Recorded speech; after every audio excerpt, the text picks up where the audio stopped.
샬롬, 오늘은 이사야 10장 5절에서 19절까지 말씀으로 도끼는 자랑할 수 없다라는 제목으로 묵상의 세일을 나누겠습니다. 온전한 신앙이란 도끼의 오만을 내려놓고 창조주의 손에 온 존재를 내어 맡기는 은혜의 몸짓입니다. 7월의 대기는 무겁습니다. 소나기가 한바탕 쏟아지고 나면 잠시 숨이 트이는 듯 하다가도 이내 후텁지근한 공기가 다시 온몸을 짓누릅니다. 이 눅눅한 계절, 우리 영혼 역시 보이지 않는 삶의 무게와 스스로를 증명해야 한다는 팽팽한 다그침 아래 가쁜 한숨을 내쉬고 있지는 않은지 돌아보게 됩니다. 세상에서 나의 강함과 쓸모를 입증하기 위해 자아의 성벽을 높이 쌓아 올리면서도 정작 속은 쩍쩍 갈라진 가문 논바닥처럼 메말라 깊은 영적 회의와 외로움을 안고 신앙의 주변부를 서성이는 분들이 있습니다. 그 마음에 내 힘으로 이룩하려던 헛된 소란을 잠재우고 다사롭게 찾아오시는 주님의 평화가 깃들기를 소망합니다. 이사야 10장 5절부터 19절의 풍경은 시리도록 예리합니다. 역사 속에 거대하게 솟구쳤던 제국 아수르의 야망과 그 비참한 파국이 한 폭의 그림처럼 펼쳐집니다. 동시에 그들을 당신의 진노의 막대기로 쓰셨던 창조주의 엄위하신 주권이 어떻게 인간의 오만을 꺾으시고 은혜의 자리를 마련하시는지를 장엄하게 들려줍니다. 예언자는 하나님의 저릿한 한숨을 받아 적듯 첫마디를 떼어놓습니다. 화 있을진저 아수르 사람이여, 그는 내 진노의 막대기요 그의 손의 몽둥이는 내 분노라. 하나님은 이스라엘의 완고한 죄성을 깨뜨리시고자 당대 지중해 세계를 호령하던 강대국 아수르를 당신의 가벼운 도구로 빌려 쓰셨습니다. 그러나 하나님의 손에 쥐인 몽둥이에 불과했던 아수르 왕은 자기 존재의 한계를 까맣게 잊어버렸습니다. 그는 마음속으로 이렇게 으스댔습니다. 이것은 모두 나의 힘으로 한 일이다. 내가 지혜롭고 똑똑해서 거두어들인 내 지략의 결과다. 나라의 경계선을 지워버리고 재물을 약탈했으며 둥지에서 새알을 줍듯 온 땅의 불을 소나귀에 움켜쥐었다고 자랑했습니다. 예언자는 그 의기양양한 제국을 향해 벼락 같은 질문을 던집니다.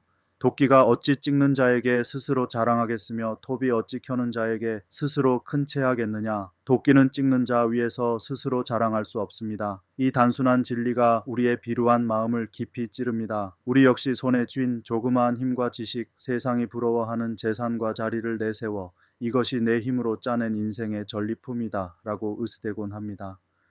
세상은 끊임없이 도끼날을 더 날카롭게 벼려 타인을 상하게 하고 너의 우월함을 스스로 입증해 보이라고 다그칩니다. 그리하여 우리는 자기도 모르게 나를 중심에 놓고 타인을 도구로 삼는 영적 맹인이 되어 피로감 속에 하루하루를 고갈시켜 갑니다. 그러나 하나님은 우리가 제 힘을 과시하며 기형적인 괴물로 자라가도록 내버려 두지 않으십니다. 그러므로 주 만군의 여호와께서 살진 자를 파리하게 하시며 그의 영화 아래에 불이 붙는 것 같이 맹렬히 타게 하실 것이라. 아수르가 자랑하던 살진 용사들은 일순간에 파리하게 마르고 그들이 높이 쌓아 올린 영화로운 성체들은 하나님의 불길 앞에 흔적도 없이 사라져 겨우 몇 그루의 나무만이 남는 황무지가 됩니다. 겉보기에는 가혹한 재앙 같지만 실상 이것은 인간다운 존재의 참된 기원을 잊어버린 차에 날뛰던 우리를 구원하시려는 하나님의 복된 아픔이요 눈물겨운 자비입니다.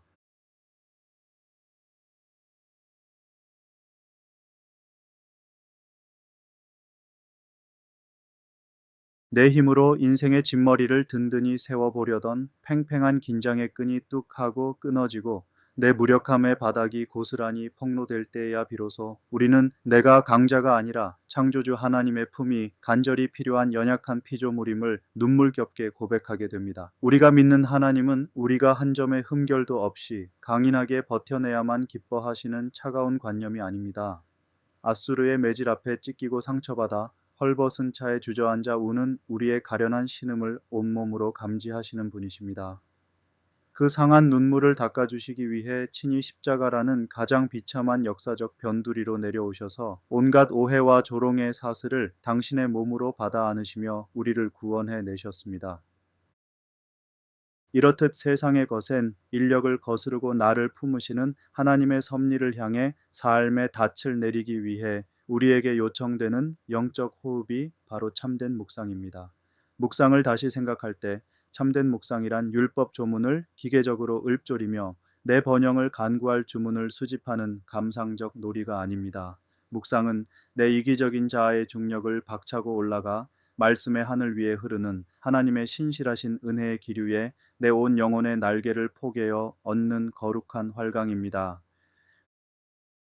구상 시인은 그의 시 말씀의 실상에서 이렇게 노래했습니다. 내 눈에 끼었던 무명의 백태가 벗겨지는 순간 만유일체가 말씀임을 깨닫습니다. 우리가 새벽마다 고요히 말씀 앞에 엎드려 마음의 온갖 요란한 소음을 끌 때 우리 눈에 가득 끼어 있던 세상 자랑과 욕망의 백태가 맑게 씻겨 내려갑니다. 비로소 아수르의 칼날과 성체가 한낱 찰나의 연기처럼 가볍다는 사실을 꿰뚫어 보게 되며 오직 나를 용납하시는 주님의 다사로운 얼굴빛 안에서 참된 평화와 흔들리지 않는 영혼의 미팀을 얻게 됩니다. 더 완벽한 사랑의 실적을 내 힘으로 증명해 바쳐야만 하나님이 비로소 내 방패가 되어 주실 것이라는 율법의 무거운 멍에를 이제 십자가 아래 가만히 내려놓으십시오. 우리의 구원과 존엄은 우리의 완벽함에 달린 것이 아닙니다. 툭하면 넘어지고 의심하며 어긋난 길로 도망치는 우리의 가녀린 실존조차 온전한 자비의 품으로 안아주시며 기어코 십자가의 보혈로 우리의 수치를 덮어 너는 내 마음에 새겨진 귀한 내 작품이란다 라고 불러주시는 하나님의 그 다함 없는 자비에 우리는 온전히 잇대어 있습니다. 우리의 상처 많고 불안한 신앙 여정은 위대한 화가의 아뜰리에 구석에 가만히 누워있는 작고 해진 모필붓의 의탁과 같습니다. 세상의 얄팍한 지혜는 그 작은 붓에게 내 온몸의 털을 꼿꼿이 세워 화판 위를 거칠게 칠해 너의 존재감을 온 세상에 증명해 보이라고 다그칩니다. 그래서 우리는 스스로 화가가 되려 꼿꼿이 힘을 주며 버둥거리지만 결국에는 붓끝이 사정없이 꺾이고 갈라져 제 본래의 부드러움마저 잃어버리는 비극을 맞이할 뿐입니다. 그러나 붓은 스스로 그림을 그려내지 않습니다. 위대한 예술가이신 하나님은 아무런 힘도 없고 자랑할 무늬도 없는 그 보잘것없는 작은 모필붓을 가만히 들어 올리십니다. 그리고 주님의 십자가 사랑이라는 거룩한 은총의 물감에 붓끝을 다사롭게 적시십니다. 우리가 스스로 그림의 주인이 되려던 모든 헛된 고집과 긴장을 멈추고 말씀의 손가락 끝에 우리 존재를 온전히 내어 맡길 때 흙먼지 묻어 버려지기 쉬웠던 우리의 남루한 일상은 이 차갑고 거친 도화지 같은 세상 한복판에 하나님의 아름다운 평화와 생명의 풍경화를 가장 찬연하고 눈부시게 그려내는 주님의 귀한 대리인으로 경이롭게 다시 태어나게 될 것입니다.